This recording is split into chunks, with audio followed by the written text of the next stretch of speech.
top story. Last week, community legend Riot announced he will be quitting Geometry Dash for good and restarting his channel to focus on his Fortnite career. Riot's trouble with inactivity began over 2 years ago now, following him beating Red World Rebirth. For a few months we heard nothing from him, before he returned at the end of the year to pick up Artificial Ideology, which he eventually also dropped. Following this, he announced his official retirement from the game on Twitter, but in summer last year he became remotivated and returned to it, beating levels like Heartbeat and the Ultimate Phase. He also came very close on the newly added 4th ranked Extreme Demon at the time, Zafkill, but it soon later emerged that he wouldn't be finishing it due to finger pains. Around the turn of 2016, when Riot recompleted Cataclysm, he briefly alluded to pains he was having in his finger from levels like Bloodbath and Sonic Wave practice, but dismissed this as unimportant. Ever since, however, they've seemed to plague him in his career. Moving into the last quarter of 2017, he made a full video explaining his whereabouts and that his bouts of inactivity were not in fact due to demotivation from the game, but more due to finger pains, which was as frustrating for him as it was for his fans. After this revelation, he outsourced all his other projects. Quantum Processing was picked up and verified by Rampage, Sonic's kept Sonic Wave Infinity, which is now being redesigned, and Riot became the driving force behind Project Tartarus, a barely possible Extreme Demon which was hack verified in order to challenge the community. While overseeing all these projects and others such as Cosmic Cyclone, he was a background presence in the community. But last week, he announced that he would be quitting the game for the final time. In this video, he did address how quitting GD never ends in a permanent exit from the game, and that he's a perfect example of this, but it seems as if he's now taken the final step towards sealing his fate by unlisting all the GD videos on his channel. Now, he's making his fresh start and streaming Fortnite regularly, so hopefully we'll still have his presence around. But largely, this is a large, albeit inevitable, blow to GD, as Riot was one of the game's greatest ever influences, as demonstrated by his 215,000 subscriber channel. Also in the news.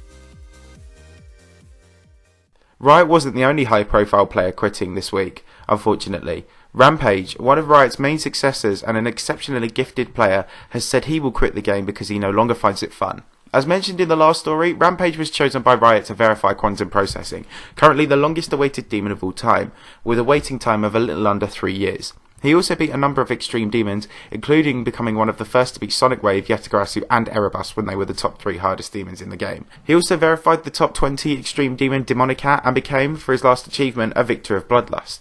He amassed just under 10,000 subscribers in his career, and before his untimely exit, he always spoke of his drive and determination to be a key player for GD, and with his skills he would have most likely been that if he'd stuck around. However, as one does with all things, he eventually grew tired of the game. 3 months after his last upload, he has called time on his GD career.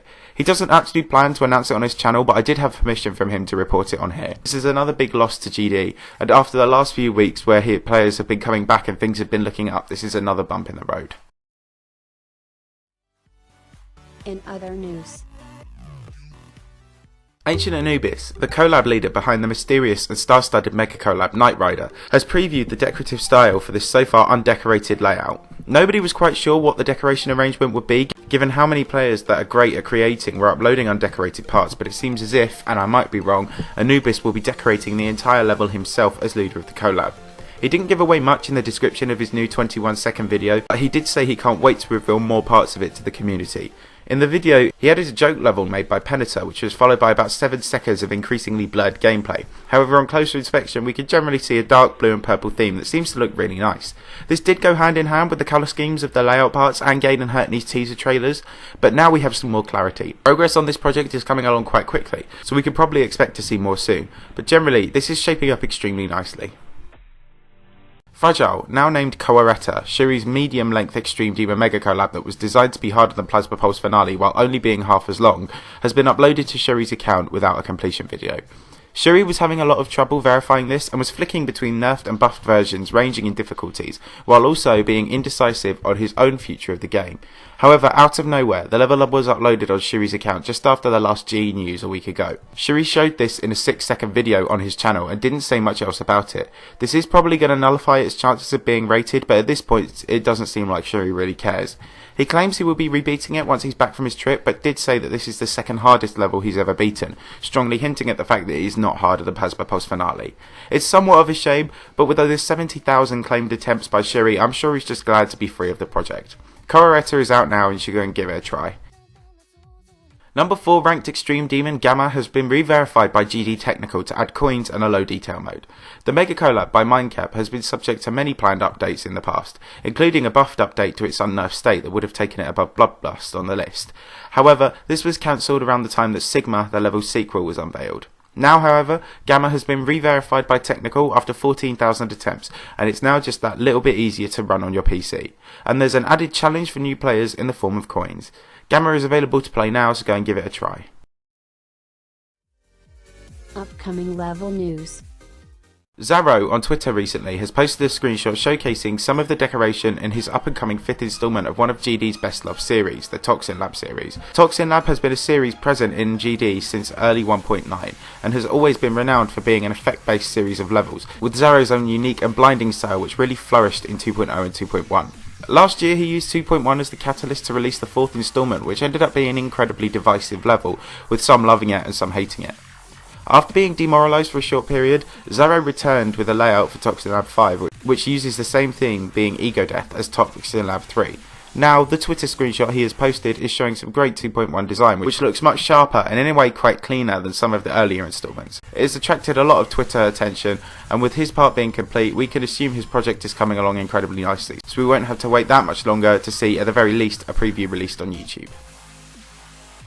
Catalyze, the sequel to the current top 10 extreme wave demon Zafkill, has been finished and is now in verification by the player Varthox.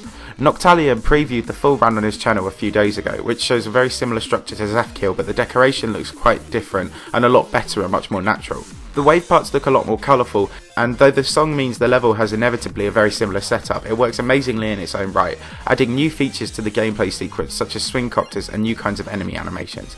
Catalyze, when revealed, was initially meant to be easier than Zafkill, as it came after Noctis' confession, meaning he had to bring down the difficulty to his actual skill level, but since then he has dropped it and now Varthox will be the one who verifies it, and both parties have now admitted it will be harder than the prequel. Varthox thinks it could potentially be top 5, but we'll have to wait and see. It doesn't look like we'll have to wait long, as he's already made a run of 17% to 88%. The decorator was changed for the sequel, changing to Zephyrox, but he's most definitely done an incredible job, and generally this will be a great new Extreme Demon to look forward to. Novelboy has revived his self-described almost dead 7.5 minute mega collab nicknamed Project NepNep. NepNep was an extremely long layout by Novelboy that he was planning on adding to his list of projects before a save bug in his account caused him to lose the layout. Just his luck given how plagued with account bugs he's been over the last year. However, around 5 of the participants had saved their parts, and eventually Novelboy became motivated to rebuild his part again, and now the collab is back together. He has told people not to get their hopes up for a massively groundbreaking level, and says whatever will come will take its time, but at least fans of this level can see it revealed after all hope was previously lost. One of Mindcap's mega collabs, Celestial Force, featuring Gaiden Hurtney, Novelboy, Moog, Plexity, Flames and many others, has been finally finished and is being ready to be verified by Temporum on his return to the game. Celestial Force is a very dual-based mega collab and is a pretty big effect level for the visual assault on your senses it provides. It also has an excellent song and will be extremely difficult when verified. Temporum has now taken this under his wing and is making decent progress with about 27%. He is also currently fundraising for a new PC, however, so we'll have to wait to see how his current setup affects his progress on this level. Top 50 news. The top 50 is, as usual, fairly quiet, although not as quiet as it has been for the past 2 weeks. First things first, we have a brand new entry, something that many expected just after it was rated last week. Xaro Kabi by Rui Musti has been added at 20th place, 1 place above the Hell World and 1 place behind Bausha Vortex. This was expected to be added within the next month, so it's surprised how early it's been made onto the list. Elsewhere, Factory Realm X has been raised up the list yet again. After being 15th last week, it's now up to 13th, above Digital Descent and just below Artificial Descent. These additions push Stalemate Redux down to 15th. A massive drop in relation to its original placing above Sonic Wave and Erebus back in late 2017.